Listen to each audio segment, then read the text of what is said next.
Shalom, hari ini kita akan renungkan kitab Yesaya pasal 28, teksnya ayat 1-13.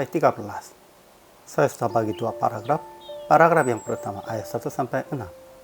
Mahkota kemegahan Efraim akan diinjak-injak, dan Tuhan akan menjadi mahkota kepermaian dan perhiasan kepala yang indah-indah bagi sisa umatnya. Paragraf yang kedua ayat 7-13. Tetapi baik imam maupun nabi pening karena arak, kacau oleh anggur.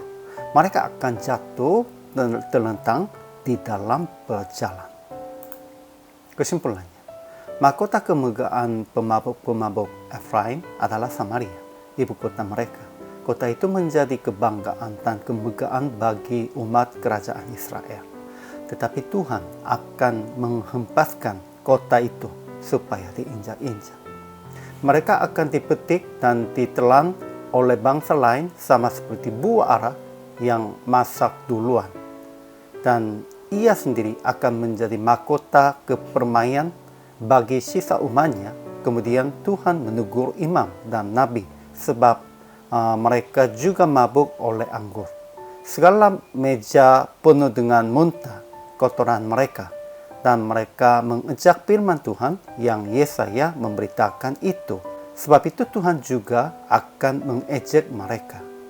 Ajaran tentang Allah. Pertama, Tuhan akan menghempaskan Efraim ke tanah dengan kekerasan dengan seorang yang kuat.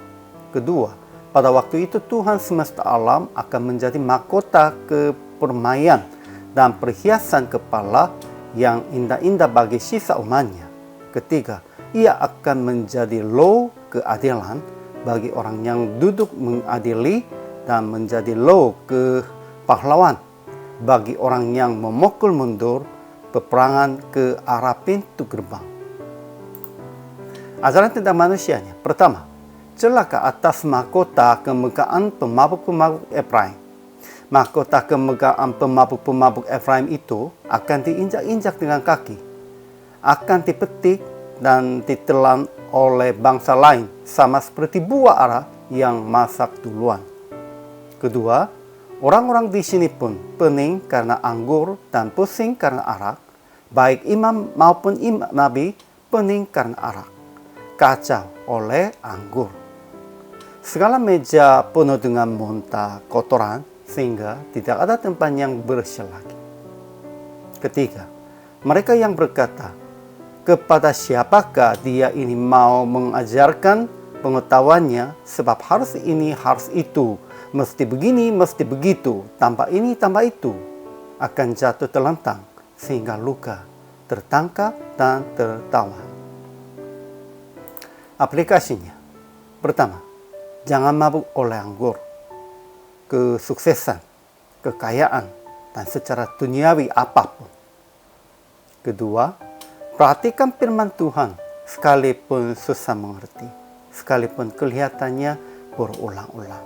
Kita harus usahanya perhatikan firman dan usahanya untuk mengerti, memahami.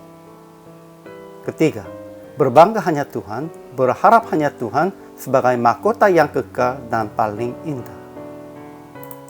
Praktiknya, bertobat tentang berbangga di luar Tuhan dan meninggalkan dari kebanggaan itu.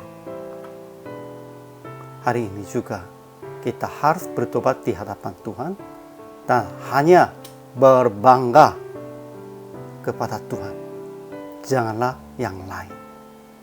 Hari ini juga selama melayani, Tuhan Yesus memberkati.